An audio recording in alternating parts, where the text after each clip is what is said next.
Hello and welcome to White Glove Reviews. In this video, I wanted to show y'all something a little different.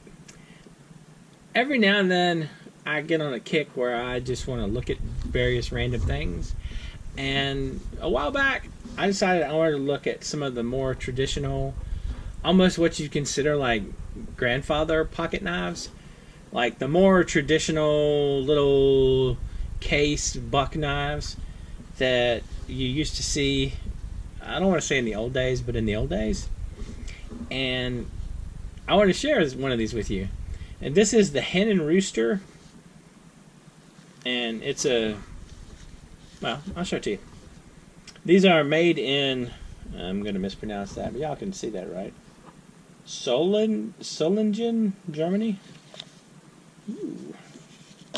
And I got this one because I thought it was pretty looking. Now, I don't know if that's necessarily the best reason to pick a knife, but this one definitely has some distinctive looking scales. And as you can see, it's got the little Rooster logo there. Now, if you're interested in this specific knife, I didn't see, normally I try to give reference links if you want to find the stuff I talk about online. And I couldn't find a specific link for this exact knife, but I'll include an Amazon link that's like a search for Hen and Rooster pocket knives, because they have a bunch of different ones. So let's take a look at this. Alright. So this one has 4 blades, by the way. It has a small blade like that. Let's let me grab let's see how sharp this thing is out of the box. Now I'll valiantly sacrifice some post-it note to it and see if we can figure out how sharp these things are out of the box. Alright, so let's see. So it's not super sharp. It's kind of middling. Let's see. I got an interesting point to that right there. It's okay, I guess. So you got that one. No, that's not good. Y'all notice that, right? Not ideal at all. That is very concerning. I feel like that's a recipe for disaster. Let me get this other blade out, and then we'll see. Alright, so you have another blade like this. And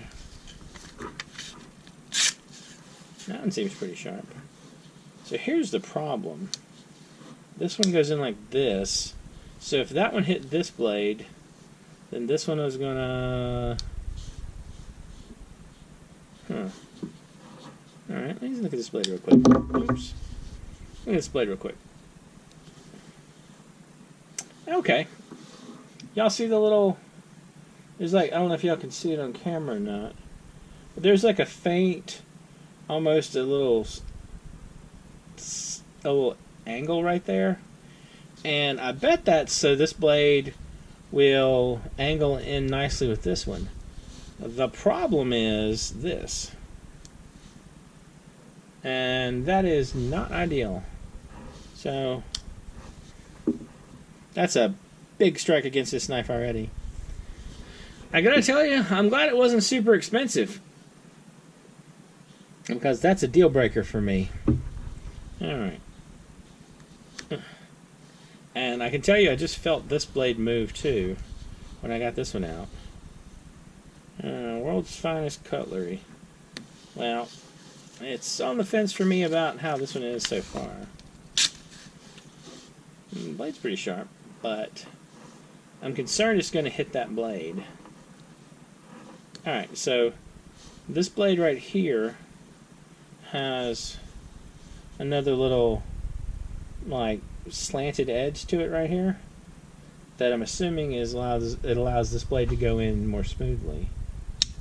So let's see if we run into the problem we did with the other blade. No, just this other side. So you have this blade as well. I don't know. I'm super not happy about this part. I'm not happy where it bumps. Although, it didn't bump that time.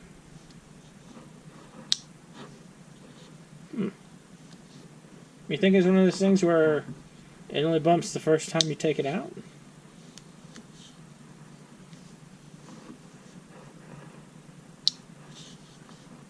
I don't know. That's kind of interesting. I was not happy about this hitting the side, though. But it doesn't seem to after the first couple of times. I don't know. What do y'all think? Is it the deal breaker for you about that blade bumping the other blade? And also, what do you think about the older style, like grandpa pocket knives? Let me know what you think in the comments. And if you have any suggestions or questions or ideas for things you think I should take a look at, you can also let me know down in the comments. Anyway, if you have enjoyed this video, please like and subscribe, and I hope y'all have an excellent day.